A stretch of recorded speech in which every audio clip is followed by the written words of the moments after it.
And I don't mean to be like disingenuous or disrespectful, but I think a lot of the playbook companies don't know what they're doing with channel. And I think 90% of them don't. They teach a sales process. They don't actually teach people how to be GMs of your business, how to look at your ecosystem.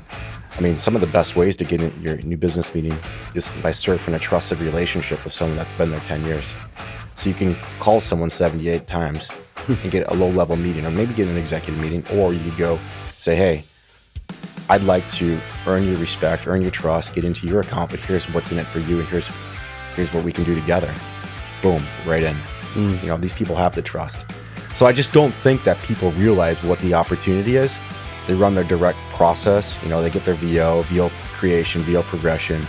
They get there as fast as they can, and that's the playbook.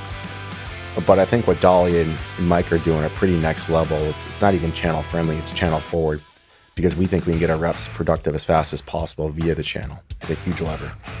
So I don't think it's on purpose. I think it's on accident. Welcome to Hunters and Unicorns. Today we are joined by Tom Henderson, the VP of Worldwide Channel at Wiz. One of the biggest challenges in the playbook community is effectively implementing a channel go-to-market. Tom has a phenomenal reputation in having been able to do this at App Dynamics, Zscaler, and now he's implementing it at Wiz. Today we dive deep into the misconceptions of what good channel sales looks like. This is his playbook. This episode is brought to you by Pipeline Generation AI, an account-based intelligence platform that drives high-quality engagement with your top target accounts.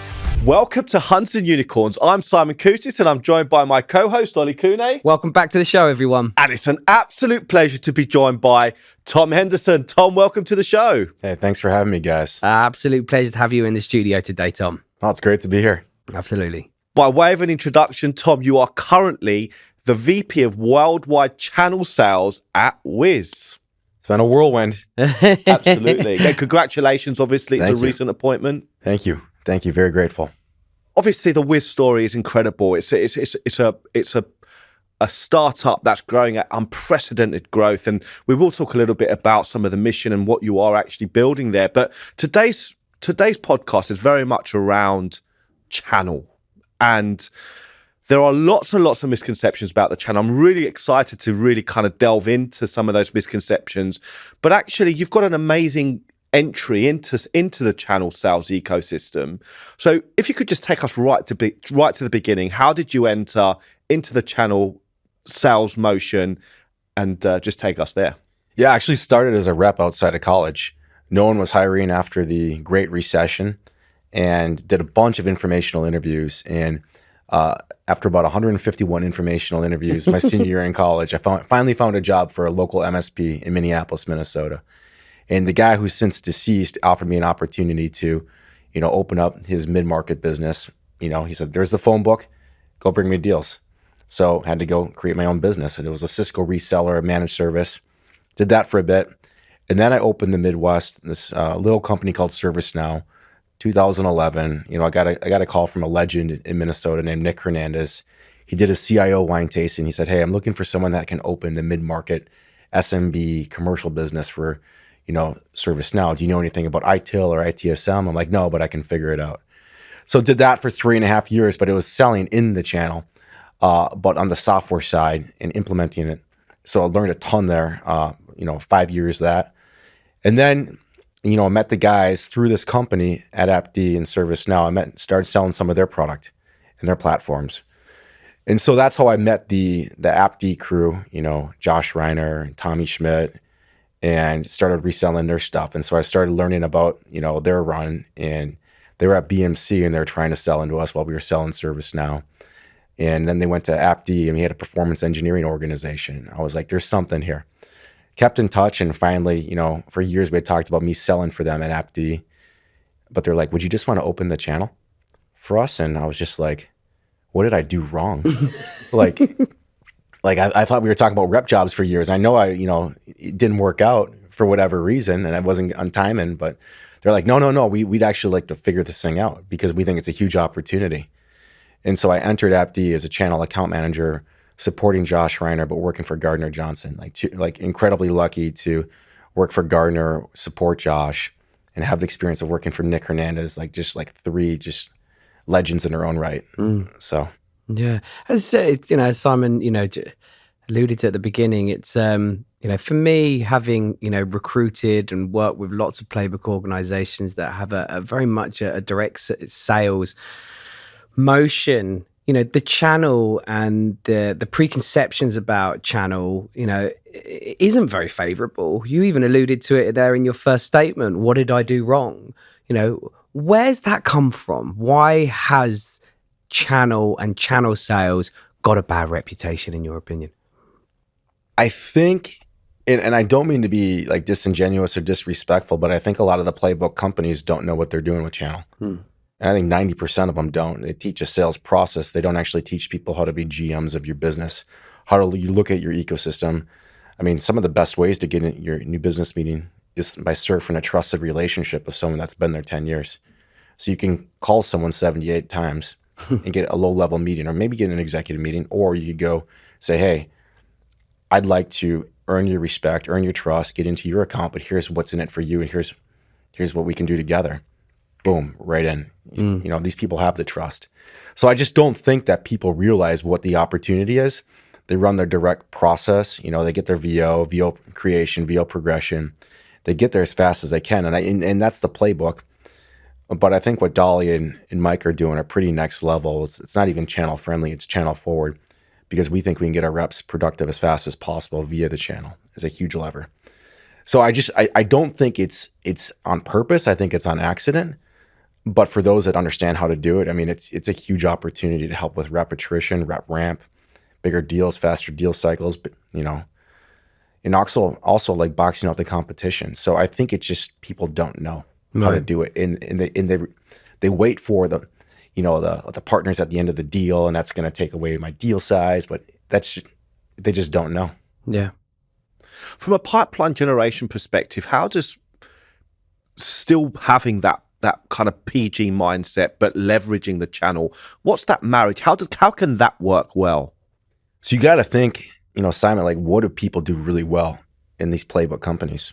They build champions. Okay. That's number one. No champion, no deal. So I ask 15% of the time, 20% of the time, go talk to these people and these partners. Like, that's something that Ernest, that's his superpower, as champion building. Like, say, hey, Mike, here's these partners. I would like you to go spend 15, 20%. He's probably doing way more right now, over indexing as we build out, what we're trying to do at Wiz. But go build the champions at these executive levels, help them understand the personal, professional why, how we as a company like Wiz can help you. And so it's like, what I say is, they'd like to see me, but they love to see you.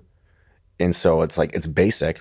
And there's been some companies that have done it really well that aren't playbook companies. Like Pure Storage did it really well. I love hiring people from Pure like 10 years ago, where the channel person is seen as a business partner of the second line manager.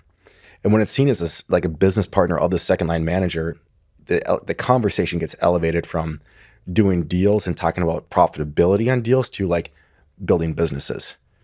And so it's a whole mindset shift, and you can absolutely click the productive capacity system right into this. So it needs executive sponsorship. In order for this to really work, you can't just be a lone wolf rep trying to do this. Or can you be successful if you were to kind of build this in your own kind of mini ecosystem? Yeah, I mean, when I was a sales rep and I was on the vendor side, I called Josh Reiner and I'm like, hey, what's your thoughts? He goes, go sign up as many partners as you can and like get in via that way. And so that's what I did. I did my own partner contracts. I don't know if I would recommend that. I mean, that's a lot of extra work. It's just a rep. I would go find a company that, runs a BEPIC process of belief and executive sponsorship from the top down, and you click right into that. And it's hard to find those companies, but they're more and more out there. You've built a playbook all around this, right? And that playbook has evolved through your different jobs, from App Dynamics to Zscaler and now at Wiz. Can you give us a bit of an insight into what that playbook looks like, where it starts, where it finishes, and how you go and implement something like that? Yeah, well, I will say is this playbook's in evolution. It always is, and I'm already thinking about how to tinker with it on the offer creation side with the SIs. But if you look at what I'm trying to do here at Wiz, it's new logos and net dollar retention is what I really care about. But on the new logo side, like how can we click into the most important thing is getting reps productive. If you get the rep productive and if you have the good RD enablement, this thing goes. So what do? You have the channel person responsible for 20 interlocks a quarter, 6 SI workshops. Instead of taking the conversation to like, well, what do we want to do? This marketing event, this field marketing event, this and that. Like I call those Barney meetings, and not in a bad way. It's like, I love you, you love me, but that's the way the channel's typically been seen. But instead, like, let's say like you were a company and you had 10, RAMs, PBMs, whatever you're gonna call them, okay? And your productive capacity would be 20 interlocks a quarter on specific end user accounts. Yep. There's 200 account level discussions that you're having right there, like earning trust to get in. And so I know it sounds basic, but that's a huge missed opportunity for a lot of these playbook companies where they've invested in channel people, but they're not structuring that. So that's 200 a quarter. That could be 800 a year. Think of all the possibilities for new logos, for new business meetings. It's insane. The other thing too is the profile of the RAM, the MP, the national partner manager, whatever you call them. If you hire people that are former sellers that have 10,000 hours in a playbook company or ran their own company or have good DNA and they're curious, you can teach them how to do this. And it's a massive, it's not even like I was talking to Dolly, I'm like, we're not even channel friendly. I'd say we're channel forward. Like this is good business. And it's about business planning to get into deals and help our partners also grow their business with us. It's not just for us, it's also equally for them. Thanks to our sponsor, Pipeline Generation AI, the platform that researches your top accounts, creates insights and assets to help you engage more effectively. Elevate your conversations and transform your pipeline with Pipeline Generation AI today.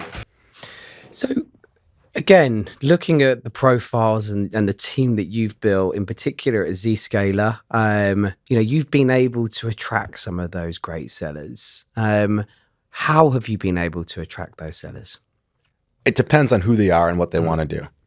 There's a guy that's gonna, he's been with me for 8 years and he wants to be like a sales leader. But it's like, he was with me for the first 4 years as a rep when I was his channel manager. And it's about like, hey, I'm not saying you skip the RD, the RVP step, but if you want to step back and be a sales leader, having that multidimensional experience and being able to understand how to have the conversation with finance, RevRec, deal desk, operations, marketing, like you're just broadening your horizons. I'm like, you already have had your time in the trenches. You already know how to do VO creation, VO progression. Let me help you think broad. So that's the talk track. Another person, they might want to get into offer creation with the SIs. They might want to do different types of stuff. It just depends on who someone is, and you're trying to mold them. It's not necessarily, here's your 10 meetings a quarter, your 10 new business meetings, and this and this and this. It's trying to get people that have that background, but they want to grow as a business professional. And then, it's no different than current state, future state. Where are you trying to go, and how can I help you advance? So there's a lot of different ways to take it, but it's people that have multidimensional backgrounds that carried a bag for over 4 years, so 10,000 hours of hard selling. They may have worked for a partner in the past or not, or if they're on the vendor side, they worked with partners, but they're curious and they want to learn. So obviously the playbook can be quite prescribed. Is there any part of the, command the message or medic that doesn't directly translate, that you've had to kind of adjust to make it fit the channel? Or does it just fit? You just need to kind of move a few parts to really kind of make it fit? Yeah, I think it's a perfect fit if you do it well. If you think of, people think medic is a sales process, and that's the first problem. It's a framework, and it's an X-ray, right? And then you have your value selling process, the 3 Ys. Okay, so how do you click a channel motion into that at scale? Well, it's all around stage 2 VO. How do you get to that? All right, right there. And then net dollar retention, how do you help the upsells? And then helping plug in the gaps, right? Now I want to drive with our partners, the deal reg process, the top of funnel process, but also the services creation process that'll lead to, expansions and upsells. And in doing so, boxing up my competition. So these are timeless things that everyone's trying to get to. It's just not fighting the process. The process is there, the playbook is there, but how do you build a channel that supports that? And I think that's the problem, is a lot of channels haven't figured out how to do that. Obviously, channel sellers are trying to crack these deals, but if they don't quite understand, if you're saying to them, you know, we have to go and target these champions, or we don't have the right influence, do you find that you have to invest a bit of time to really nurture and help them understand, or do they get it? What's your experience been? Yes to all the above, 100%. But your job is to enable and to teach. And if you know that there is a path to a deal there, like, why wouldn't you slow down to help the partner rep, and especially the partner SE? Like, that's the technical conscience that the customer relies on. Slowing down to help them understand like what's in their best interest. And so what if you don't get to the new business meeting right away? Like, so what if you get to a discovery meeting, but you know, at the end of that discovery meeting, you ask, who are the 5 people that we should be talking to about this? And boom, you got your value pyramid and your why anything's gonna be that much better, because you're talking to someone who actually works in the account. So I think it fits right in. It's just a matter of, you know, are you working, you know, their language, or you work in our language? I think another mistake that I see a ton of people make is I try teaching the partner's medic. I would never make that. I would never try to do that unless it's actually like a top-down initiative at a partner, because they're going to look at that and see like, this is a lot of overhead perhaps. This is a lot of stuff to sell this one solution. So you have to understand like their cost of sale and their return on time. They're responsible for a big quota. They got to sell a lot of stuff to get there. How can you weave in what we do to their quota and have empathy for what they're trying to do, and then fill in the gaps and also build that trust? Can you elaborate? How is that? How do you do that? What is the process of doing that? Of building the trust? Yeah, and also, you know, weaving that into that process. Well, we got to understand, what are they trying to do in the account and what are we trying to do in the account? You got to first start at like the account strategy. Like, who are you selling to? What are you selling? Why are you selling? And what are you trying to do? And then I could look at like what we do at Wiz, and we have developer use cases, we have great security use cases, and it's a platform. So where do we meet in the middle? And then how can we help them understand? And it might be them, but it might more likely be their SE, getting them, you know, enabled, getting them weaponized, and like the message. And that's where the command of the message comes in. And it's not, I think a lot of it is a lot of reps have empathy, because I was one, still am one. But, you know, you have that pressure on your shoulders, you know, that burden of like, how I got to get the 10 NBMs a quarter. That's super important, but slowing down to have the patience of like, I'm going to get to a super high quality NBM if I do this discovery, right? And that's not just about the channel. That's about being good at business and slowing down to sit in the discovery. Because once you have that pain and it's crystallized, I'm sure a lot of the pros out there would say, I'd rather have 8 or 9 perfect NBMs a quarter versus 10 that were just checking the box. So slowing down to speed up, bringing the partners along and helping them out. And when you do that and you're working with the right partner, whether it's the right reseller, or SI, or CSP, you're boxing out the competition with the decision criteria. So it's not just about the VO creation, but it's the quality of the progression and boxing that out. So that's something that we're really passionate about here at Wiz, is like, how can we win with partners? How can we box out the competition, but in doing so, help our customers? So how do you show the channel team enough to kind of trust that there is a strategy without perhaps overwhelming them with too much information? You said don't teach the medic, but surely you have to show them enough that there is a plan, there is a strategy. How do you manage that? I think you just got to be honest with it, and you got to let them know that, hey, in the industry, there's probably a lot of companies that have done medic and they've done it poorly, and they like, oh yeah, like, and I'm like, you don't need to name names, but like, medic is a framework. It's not a sales process, and we start there, and here's how we do it.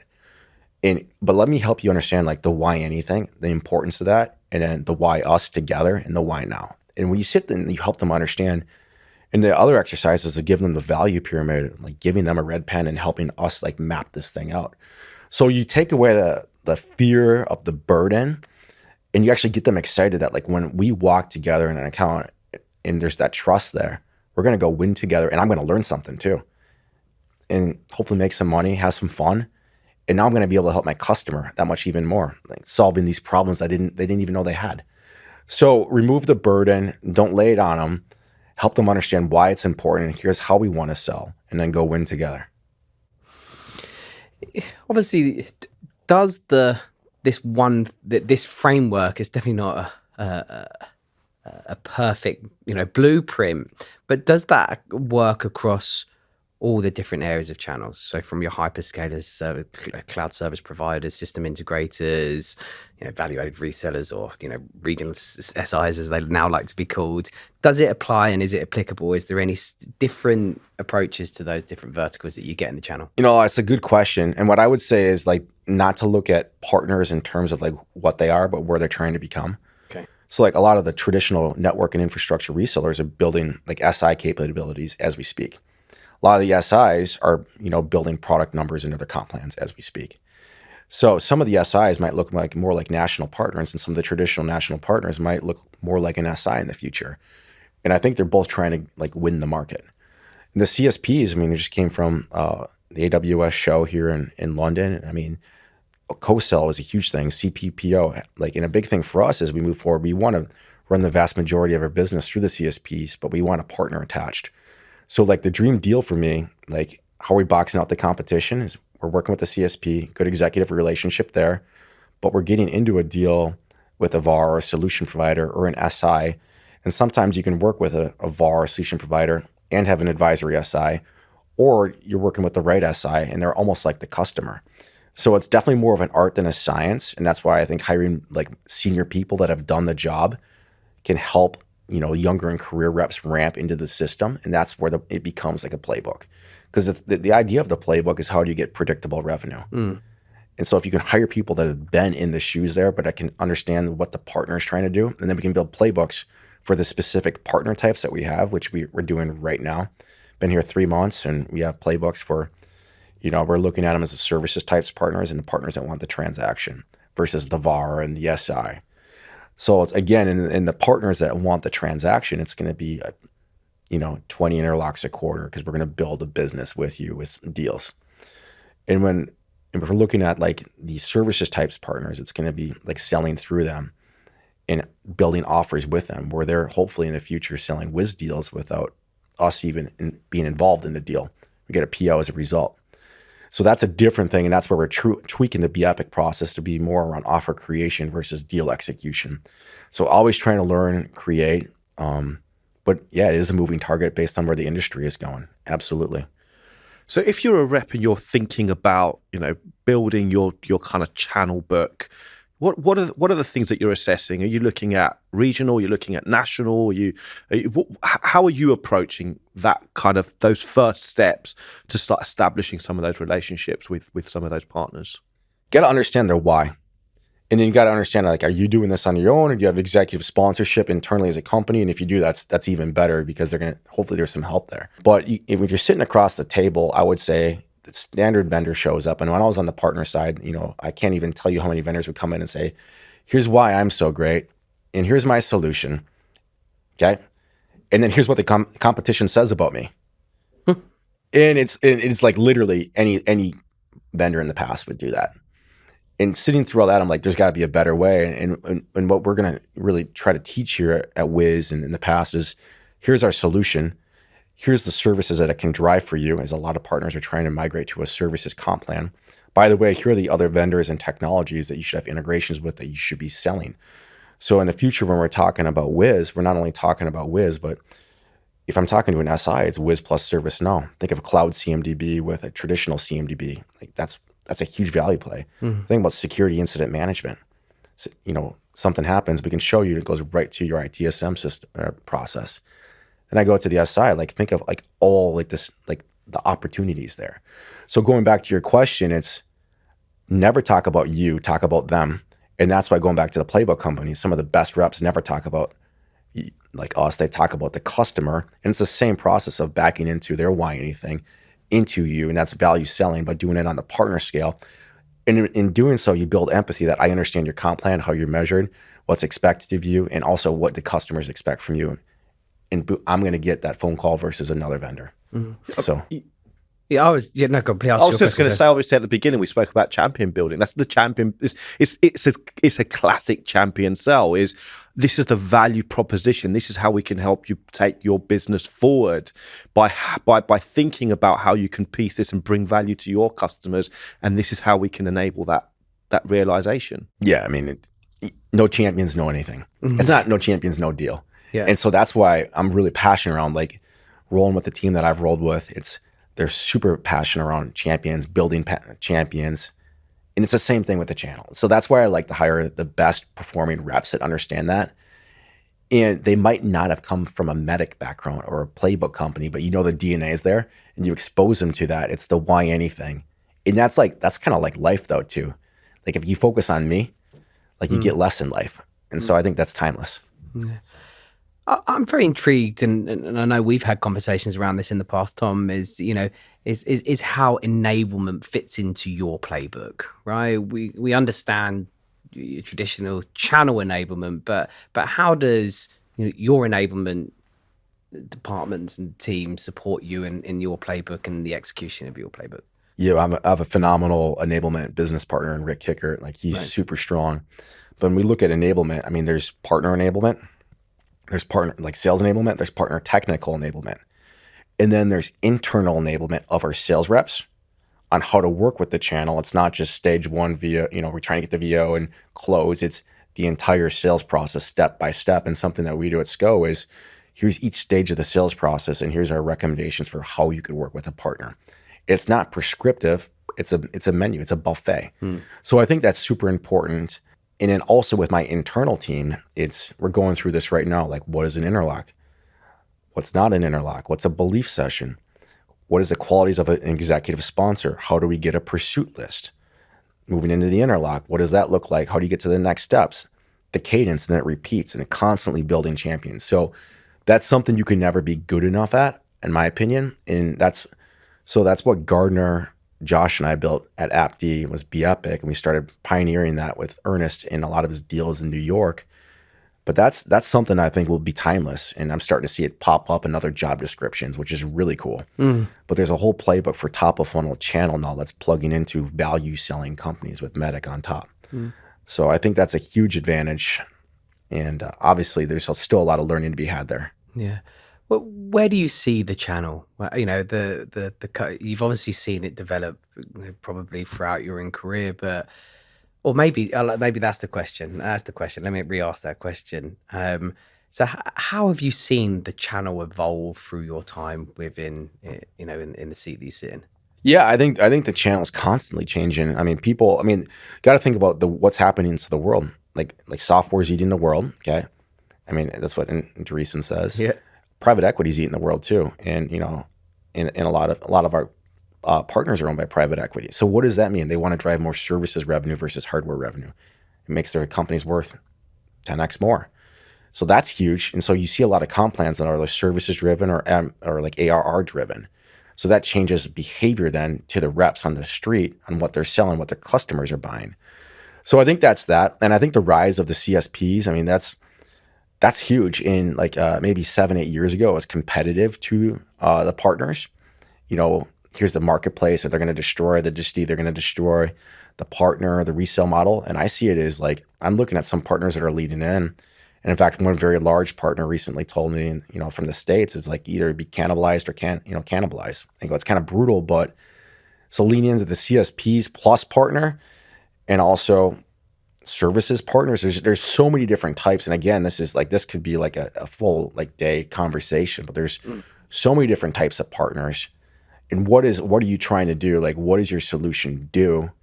And then, I mean, I was talking to someone in RevOps the other day and talking, what they have a CEO of a RevOps company. Like, what is their channel strategy and what types of RevOps partners are out there? So it's not just the traditional infra or security resellers. It could be like Target or Walmart. I mean, the channel industry is timeless. So. Yeah, I think it's amazing. I think we experienced the AWS conference out in Vegas. You could just see the investment that's going into those those shows, and it's clear they're no longer a nice to have; they're a need to have, right? Yeah, well, it's actually changing by behaviors, by the way that technology is now procured is totally different because of that. Yeah, and it actually helps your why now for playbook companies if you do this right, because now you can stamp a deal based on an EDP commit with AWS, but it's also what's the partner's commitment to AWS. Now they have a stronger why now that actually pull deals into quarters that we might be working on. They might actually be more aggressive on that than a vendor rep. So I think it's changing. I think it's going to continue to change, but I think the rise of services is here to stay versus product. And I think partners that are focused on that will win the day. I mean, I'm intrigued on what the mission is for you now, and you've not been long in the seat, right? So you've probably had a huge impact already. But what is the plan here? What is the plan at Wiz to grow the channel? And maybe you can give us a bit of insight into that. Yeah, I was talking to the Dolly and Mike about this, and we're not even channel friendly. Again, we're channel forward, partner first. We're going to grow on the foundation that's here. We're very lucky and very grateful to be here. I mean, brilliant product marketing, and but the grow from here to where we want to be, we have to get scale. And again, people talk about what's scale. To me, it's a definition of like an off-balance sheet resource that are selling and implementing for you. Mm-hmm. So that's what we're going to do. And we're setting this thing up not for tomorrow, but for like 2 years in the future. Like, what does 2 years or 3 years look like in the future? And how do we back into this to make sure that we have literally an army of people that are supporting our reps? Because we can't just keep hiring reps. We're going to hire a lot, but can't just keep hiring in perpetuity. And an army of technical resources that are going to help scope and service and hopefully expand our platform. So, I mean, we're just getting started. We're laying down our focused partner strategy, partner first. What is our, the deal reg strategy look like? What does the services strategy look like? And how does it help with new logo and then net dollar retention? Who are the partners that can help us with that? Building massive champions and getting our teams aligned and putting a compensation plan together that supports that. From a metrics perspective, what is seen as a good channel implementation into an organization from a percentage of sourced business, for example, and where have you, what are the high statistics, and where do you say is average and where do you say above averages? So below average would be like below 20. Like good would be like 20 heading to 30. Great, world class would be like mid 30s to 40. Be great with a higher percentage of your new logos being sourced. So like what I want to do is like that's our, if we could be in the mid 30s, that'd be really good. Do you think that there's a path in the future that those numbers can continue to increase? And is it possible to get to 100%, or is that it won't work? I don't think that's quite possible, because you're going to hire reps, and reps are going to be doing their own outbound PG too. But at that point, it becomes splitting hairs with attribution and attribution hell. And it's just like, at that point, like, the reps are getting their deals. They're working with the channel. They're boxing out competition. Ideally, like, the company is growing, the shareholders are winning. So at that point, like, that's kind of a champagne problem to have. Yeah. So, or an opportunity. So incredible. Well, I think this is a really good time for us to reflect on what we've spoken about today, because it's been really great. It's been a long time coming. We've been wanting to get you in the studio because we do feel as though there is a big misunderstanding of what the channel is.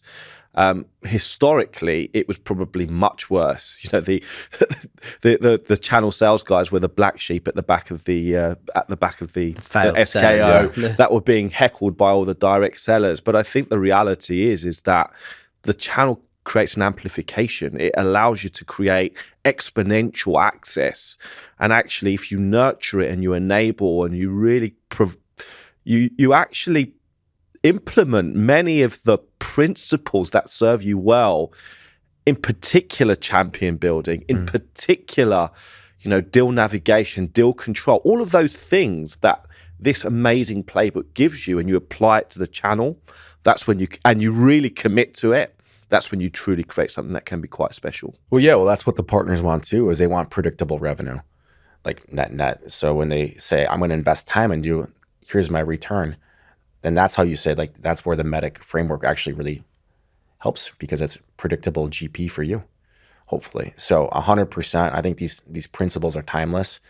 I think the channel is a huge opportunity to help companies, to help our partners evolve. And I think we're just getting going. But like what I always tell my leaders, like, we want to be as good, if not better, than the field. Tough challenge based on some of the people that, Mike and Dolly have been bringing in, but I do want to have a high bar, and let's get going. So, Tom, it's been an absolute pleasure having you on the show today. I've been pestering you for a while to come and actually talk about this, because, as I said, I think it's a huge missed opportunity, and there's so many people getting it wrong out there. But there's also such bad preconceptions around that, and if we can have any I suppose, positive effect in really being able to drive people to really think about this as a career opportunity, then I think it's a significant one. And you've been able to prove that massively. So Yeah, no, I just hire people better than yourselves, people with a multi-dimensional background, give them structure. That's all people need. And I think that's what's been missing is the structure for people to succeed, and then like ultimately a career path, and then the executive buy-in from the top down. But if you put those things together, I mean, it's a huge advantage. Absolutely. Absolutely. Well, thanks again, Tom. So to all our listeners, thank you so much for tuning in today. If you've liked what you've heard, please do subscribe to our various channels on iTunes, Spotify, YouTube, and LinkedIn. All the links are in the description below, and we look forward to welcoming you back for another session very soon. Goodbye.